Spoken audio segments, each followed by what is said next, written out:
Good evening, ladies and gentlemen. Welcome back to another episode here on African Confessions. The following story that you're going to be listening to, it comes from a translation of a message that one of our admin received, and the translation of that message, it reads like this: Strange things indeed they do happen in this world.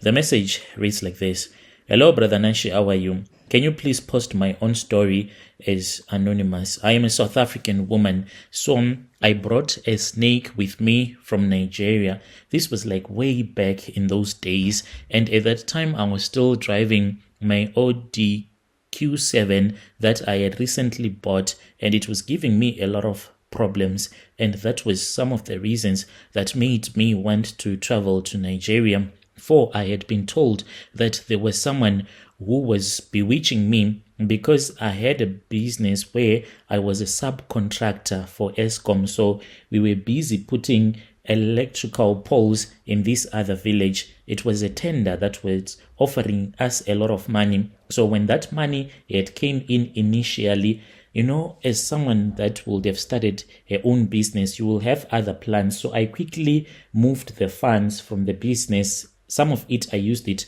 personally, and things did not go according to plan, and I was told that there was someone that was bewitching me, and I was unable to get back on my feet.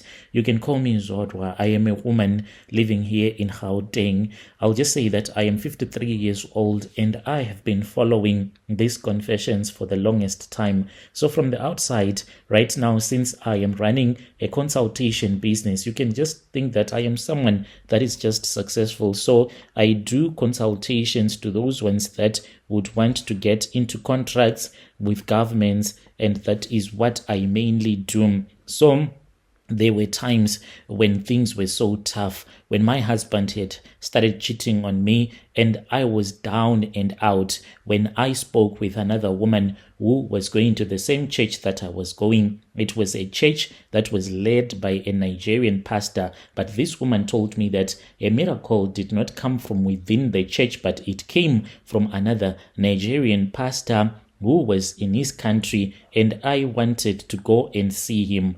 And right now, I am thankful and grateful to that man so much that he just brought a little bit of dignity in my life after I had lost all of my wealth. But the pain that I have is of the sacrifices that I had to make, because I was told that I was supposed to condemn my daughter until the day that she is going to die. She will never know what it means to love a man. She will never get married.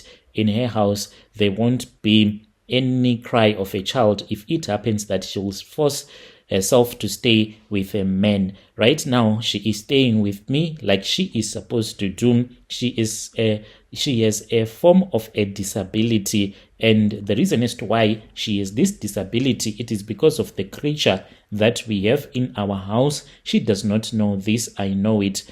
I have a snake that vomits money, like a demon that I went and I collected and I brought back from Nigeria in the year 2007. It sleeps in a room that I do not enter anymore. It sleeps with my daughter, whom I'll call Tarile, and now I just want to give it away before it destroys me completely. Let me confess to you. In 2007, I lied to everyone. I told my family and friends that I was going to the synagogue church of all nations for spiritual healing, but it was nothing but a lie.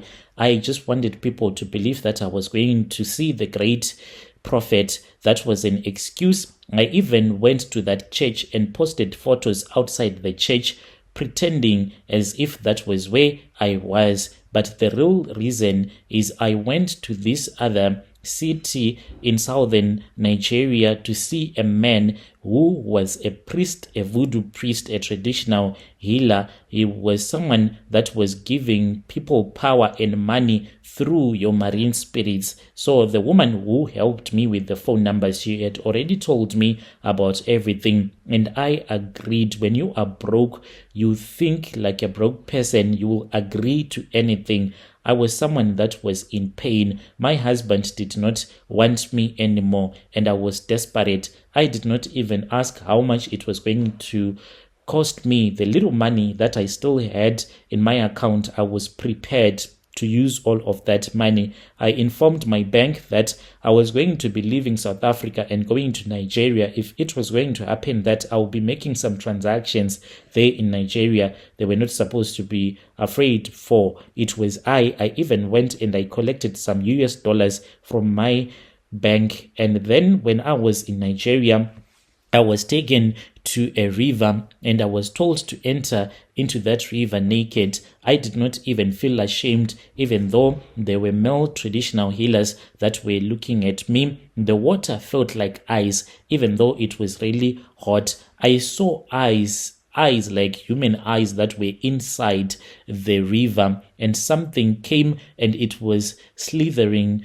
itself around my legs. They told me not to scream, for the river god will grab me and go with me underneath the water and there won't be no coming back. So even though it was really scary, because the water, it was almost knee deep and it was murky water, I could not completely see what was going on. And then I was given a small calabash that was wrapped in a red cloth, and I was warned not to open it until I returned back to South Africa. That man whispered to me, "You are supposed to feed it and it is going to give you money, and you have to know that this calabash, it wants a girl that is going to be its wife, and it will prefer your own blood." I did not understand when he told me about that until I got back home. I opened the calabash in my bedroom. When it came out, it was small at first. It was a black mamba, a little black mamba. It was not even trying to bite me. It was looking at me as if it was a child that was greeting its own mother. It quickly dropped from the bed and it wrapped itself around my feet. It could not even properly wrap itself around my leg. Later that night, I woke up and I found out that there were money all over my bed. And when I tried to go down, there was cash all over my floor, 200 notes, bundles of money, even euros that I had never seen in my entire life. That snake was gone, but the money was there. Over the years, the snake was growing. I was told that I was supposed to keep it hidden in a steel trunk in the spare bedroom. Every month, I had to sleep with this snake once. That was the deal. And each and every time when I would sleep with this black mamba, I would black out, wake up feeling so much pain down there, but more money would come. After I had turned 49, it stopped responding to me. It was doing whatever that it wanted.